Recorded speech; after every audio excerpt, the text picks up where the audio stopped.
అందరికీ నమస్తే. ముందుగా వెల్కమ్ టు అమ్మ భాషలో నేర్చుకుందాం. ఈరోజు ఒక ముఖ్యమైన అంశం మీతో షేర్ చేసుకుందామని మీ ముందుకు వచ్చాను. విషయం ఏంటంటే, మీ అందరికీ తెలుసు, ప్రపంచంలో ప్రతి మనిషికి కూడా 3 కనీస అవసరాలు ఉంటాయి. తినడానికి అనేది తిండి ఉండాలి, కట్టుకోవడానికి బట్టలు ఉండాలి, అండ్ ఉండడానికి షెల్టర్ ఉండాలి, ఒక గూడు అనేది ఉండాలి. తినడానికి తిండి, కట్టుకోవడానికి బట్టలు, ఉండడానికి ఇల్లు. ఇవి ప్రతి మనిషికి కావాల్సిన మినిమం రిక్వైర్మెంట్స్, బేసిక్ నీడ్స్ అంటాం. దాంతోపాటు ఈ ప్రజెంట్ సిచ్యుయేషన్లో 4వ కనీస అవసరం ఉంది, అదే ఎడ్యుకేషన్, విద్య. విద్య అనేది కంపల్సరీ ఇప్పుడు కనీస అవసరం. విద్య లేకపోతే, చదువు అనేది లేకపోతే, ఎడ్యుకేషన్ అనేది మనకు లేకపోతే మనం సొసైటీలో ప్రాపర్గా రికగ్నైజ్ అయ్యే సిచ్యుయేషన్ అనేది ఉండదు. అన్ఫార్చునేట్గా ఏమైంది అని అంటే, మారుతున్న కాలం కొద్దీ పిల్లల లోపల వాళ్ళకున్న ఐక్యూ లెవెల్స్ స్టాండర్డ్గా ఉన్నప్పటికీ కూడా, ఒకప్పుడు ఏంటంటే ఐక్యూ లెవెల్స్ లేవు కాబట్టి, వాడికి మానసికంగా అంత ఎదగలేదు కాబట్టి చదువులో వెనుకబడ్డాడు అని మనం అనుకున్నాం. కానీ ఇప్పుడు ఏమైందంటే, చదువు తప్ప మిగతా అన్ని యాక్టివిటీస్లో మన పిల్లలు బాగానే ఉన్నారు, చదువులో మాత్రం లేరు. దానికి కారణం ఏమై ఉంటుంది అని అంటే, రకరకాల కారణాలు ఉన్నాయి. విద్యా వ్యవస్థలో లోపాలు కావచ్చు, పిల్లల లోపల ఇంట్రెస్ట్ తగ్గడం కావచ్చు, అండ్ తల్లిదండ్రులు కేర్ తీసుకోకపోవడం వల్ల కావచ్చు, అండ్ టీచర్లలో కూడా డిఫెక్ట్స్ ఉండడం కావచ్చు. దాంతోపాటు అతి ముఖ్యమైన కారణం నేను గమనించింది ఏంటంటే, ఈ ఎడ్యుకేషన్ సిస్టమ్ ఏదైతే ఉందో ఆ సిస్టంలో ఒక మార్పు అనేది సంభవించింది. అదేంటంటే, స్లేట్ యూజ్ చేయకపోవడం. ఎస్, ఇది మనకు చాలా చిన్న అంశంగా అనిపించవచ్చు, కానీ పలక ఎప్పుడైతే యూజ్ చేయడం మానేసినామో, ఉపయోగించడం మానేసినామో, పిల్లల లోపల ఆ చదువు అంటే గ్రాస్పింగ్ పవర్ ఏదైతే ఉందో, వాళ్ళు దాన్ని తీసుకునే రిసీవింగ్ పవర్ అనేది మెల్లిమెల్లిగా తగ్గిపోయింది. ఇప్పుడు అడుగులు వేయని వాడికి మనము పరిగెత్తడం నేర్పిస్తున్నాం, అట్లాంటి కండిషన్లో ఉన్నాం. అంతే కదా, పిల్లలకు మెల్లిమెల్లిగా అడుగులు వస్తేనే నడుస్తాడు, నడిచిన తర్వాతనే పరిగెత్తాడు. కానీ ఇక్కడ ఏమవుతుందంటే, ఇప్పుడు ప్రజెంట్ ఉన్న వ్యవస్థలో ఓన్లీ ప్రీ ప్రైమరీకి మాత్రమే, అది కూడా కొన్ని స్కూల్స్లో లేదు, ప్రీ ప్రైమరీకి మాత్రమే స్లేట్ అనేది యూజ్ చేసుకొని, తర్వాత వాడు ఫస్ట్ క్లాస్ నుంచి నోట్బుక్లో పెన్సిల్తో రాయడం వల్ల అక్కడ ప్రాక్టీస్ అనేది లేకుండా పోయింది. టీచర్ ఒక పేజీ 2 పేజీలో హోంవర్క్స్ ఇస్తూ ఉంటారు, ఆ హోంవర్క్ చేయడం, నెక్స్ట్ డే సబ్మిట్ చేయడం. ఇది ఒక రెగ్యులర్గా జరిగే ప్రాసెస్ అయిపోయింది. కానీ ఒకప్పుడు గత తరాలు మనం చూసినట్టయితే పలక అనేది కనీసము 5th, 6th క్లాస్ వరకు మన బ్యాగ్లో భాగం అయ్యేది. అది మనందరికి తెలిసిన విషయమే. ఏదైతే డిఫికల్ట్గా ఉన్న వర్డ్, కష్టంగా ఉన్న పదాలు, మన టీచర్స్ మనల్ని ఆ పలక మీద రాయించి నెంబర్ ఆఫ్ టైమ్స్ దిద్దిపించి దాన్ని ఎలా ప్రొనౌన్స్ చేయాలి అనేది మనకు క్లియర్గా చెప్పేవాళ్ళు. కానీ ప్రజెంట్ సిచ్యుయేషన్లో ఏమైంది అని అంటే, ప్రతిదీ కూడా అఫ్కోర్స్ మనము టెక్నాలజీ డెవలప్ అవుతుంది కాబట్టి మనం కూడా మారాలి అంటే మారాలి. కాకపోతే మారుతున్న క్రమంలో మనము బ్యాక్ వెళ్తున్నామా, ముందుకు వెళ్తున్నామా అనేది కూడా మనం చెక్ చేసుకోవాలి కదా. మనము వెనక్కి వెళ్ళిపోతున్నామా లేదంటే ముందుకు దూసుకెళ్ళిపోతున్నామా చూసుకుంటే, రీసెంట్గా ఒక సర్వే ప్రకారం 10వ తరగతి చదువుతున్న పిల్లల లోపల కూడా, నేను చెప్పే తెలంగాణ స్టేట్ గురించే, తెలంగాణలో 10వ తరగతి చదువుతున్న పిల్లలు కూడా దాదాపు 60% మందికి తెలుగు, హిందీ, ఇంగ్లీష్ 3 భాషలు చదవడం రావడం లేదు. ప్రతి ఒక్కరికి కూడా తన మాతృభాష చదవడం రావాలి, ఒక జాతీయ భాష చదవడం రావాలి, అంతర్జాతీయ భాష అనేది చదవడం రావాలి. ఈ 3 భాషలు చదవడం అనేది కనీసం, అంటే దాని మీద వాడికి నాలెడ్జ్ ఉండడం తర్వాత సంగతి, కానీ చూసి చదవగలగాలి. అట్లాంటి పరిస్థితి అనేది ప్రజెంట్ సిచ్యుయేషన్ లో కనబడడం లేదు. నేను అందరి పిల్లల గురించి మాట్లాడడం లేదు, 100లో దాదాపు 60 మందికి ఈ 3 లాంగ్వేజెస్ లో ఎక్కడో దగ్గర ప్రాబ్లం ఫేస్ చేస్తున్నారు. దానికి కారణం ఏంటంటే, బేసిక్స్ అనేవి, ఆ బేసిక్ సిచ్యుయేషన్ లో ఏమవుతుంది అని అంటే, వాడు ప్రాక్టీస్, ఆ పదాన్ని ఎలా పలకాలి, ఏమనాలి, ఎలా దిద్దాలి అనేది వాడికి తెలియడం లేదు. కాబట్టి ఆ విషయంలో మార్పు జరగాల్సిన అవసరం ఉంది. And coming to the next one, ఈ విషయంలో టీచర్లతో పాటు పేరెంట్స్ కూడా చొరవ తీసుకోవాలి. ఒకవేళ స్కూల్లో ఆ పలకను అంటే స్లేట్ ని వాళ్ళు అలో చేయకున్నా కానీ, సో దాన్ని ఇప్పుడు ఏమైంది అని అంటే ఎవరన్నా ఒక పిల్లాడు సో వాళ్ళు పలక తీసుకెళ్తే వాడిని డిఫరెంట్ గా చూడడం అనేది, సో ఇట్లాంటి సిచ్యుయేషన్స్ కూడా నేను అబ్జర్వ్ చేస్తున్నాను. కానీ తల్లిదండ్రులు ఏం చేయాలంటే కనీసం ఆ స్లేట్ ని వాడు ఇంటి దగ్గర ప్రాక్టీస్ కోసం వాటితో ఒకసారి చదివించినప్పుడు ఎక్కడైతే డిఫికల్ట్ గా ఫీల్ అవుతున్నాడో ఆ పదాన్ని ఖచ్చితంగా పలక మీద రాయించి సో దాన్ని 10 సార్లు దిద్దిపిచ్చి దాన్ని ఏమనాలి, సో ఎలా ప్రొనౌన్స్ చేయాలి అని మనం పిల్లలకు నేర్పితే జీవితాంతం అది మర్చిపోడు.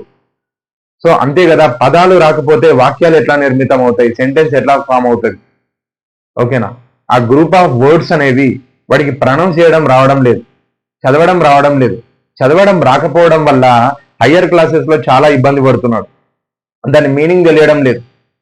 మనం చిన్న ఉన్నప్పుడు ఆ పలక మీద ప్రతిదీ దిద్దిచ్చి 10 సార్లు దాన్ని అనిపించి మనం ఆ ఆ పదం యొక్క మీనింగ్ మన టీచర్లు క్లియర్ గా చెప్పేవాళ్ళు.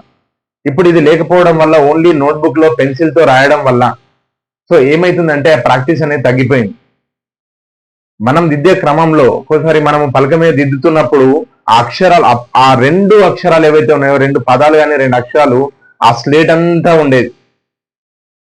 కానీ ఇప్పుడు ఏమైపోయింది, అంత ప్రాక్టీస్ చేసే ఓపికలు పిల్లల లోపల ఉండడం లేదు.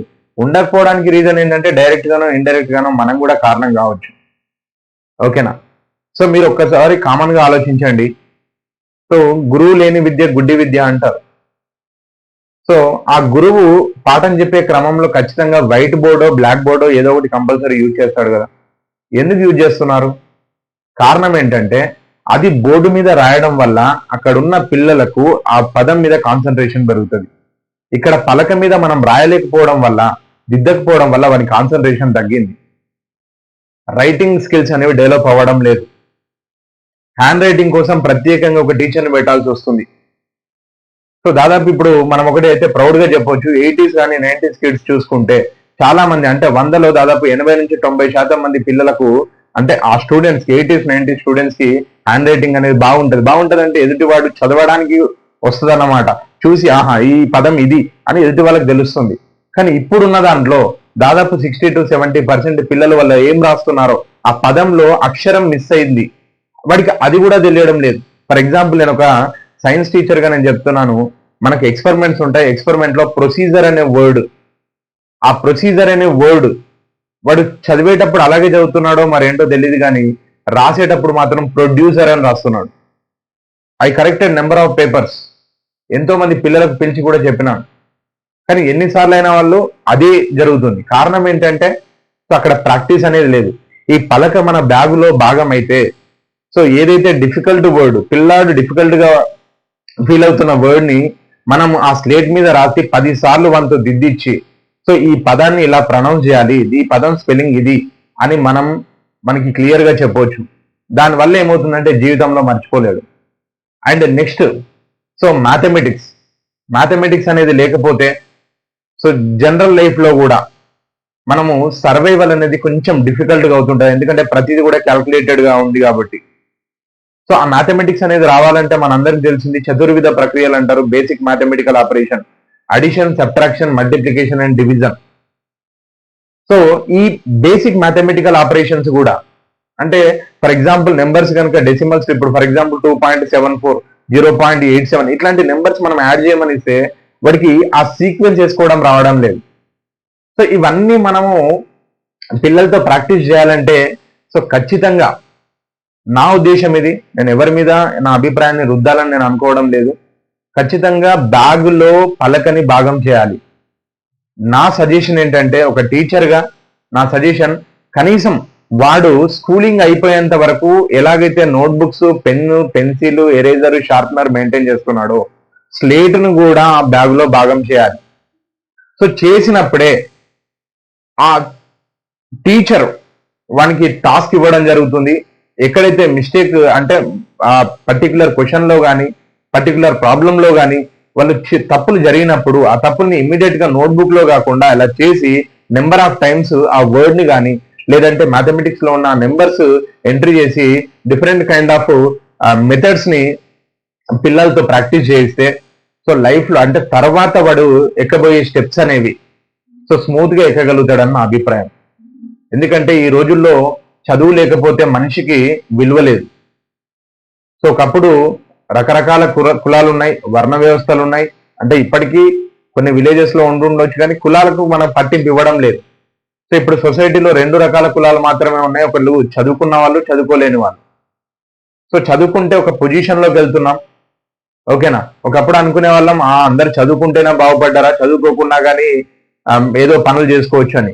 కానీ మనకు తెలుసు ఈరోజు ఆర్టిఫిషియల్ ఇంటెలిజెన్స్ డెవలప్ అవ్వడం వల్ల ఏమవుతుంది, 100 మంది పనిచేయాల్సింది టెక్నికల్ గా ఒక మెషిన్ చేయగలుగుతుంది.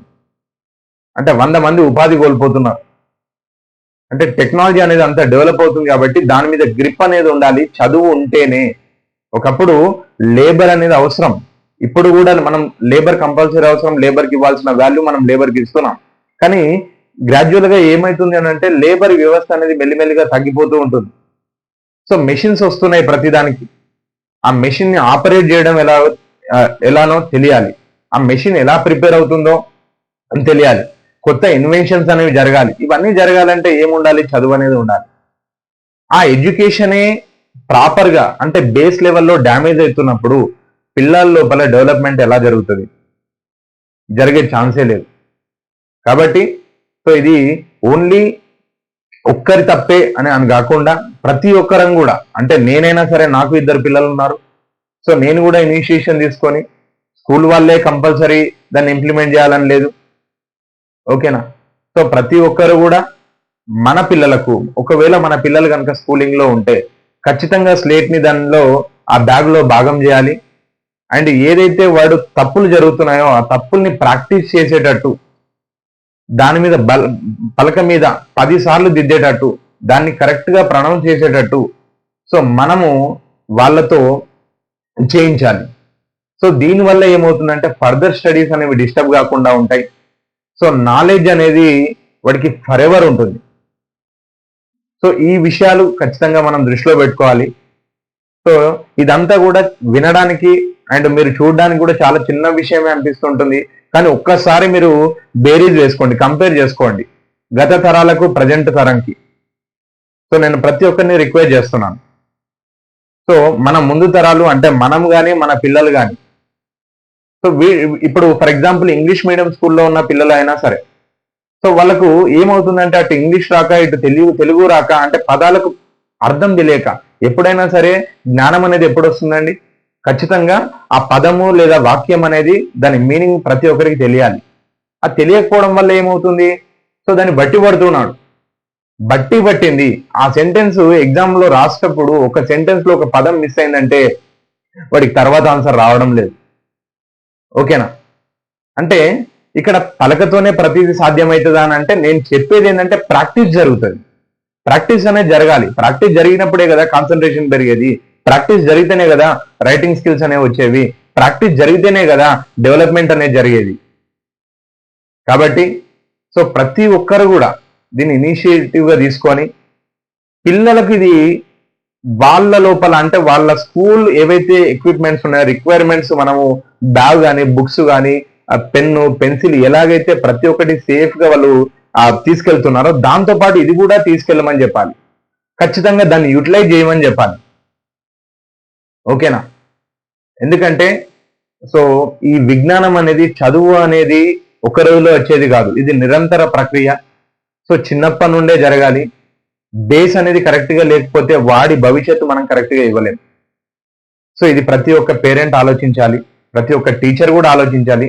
సో విద్యా వ్యవస్థలో కూడా కొంచెం చిన్న చిన్న మార్పులు అనేవి జరగాలి. ఓకే, మనము ట్రెండ్ కి తగ్గట్టు మనం కూడా మూవ్ అవుతున్నాం, డిజిటల్ క్లాస్ అంటున్నాము, కాబట్టి ప్రతిదీ కూడా ఏంటి వర్చువల్ గా మనం వెళ్తున్నాం ఉండొచ్చు. కాకపోతే క్లాస్ లో 100 మంది పిల్లలు 100 రకాలుగా ఉండొచ్చు, 20 మంది చాలా ఇంటెలిజెంట్ ఉండొచ్చు, వాళ్ళకి ఎక్కువ ప్రాక్టీస్ అవసరం ఉండకపోవచ్చు.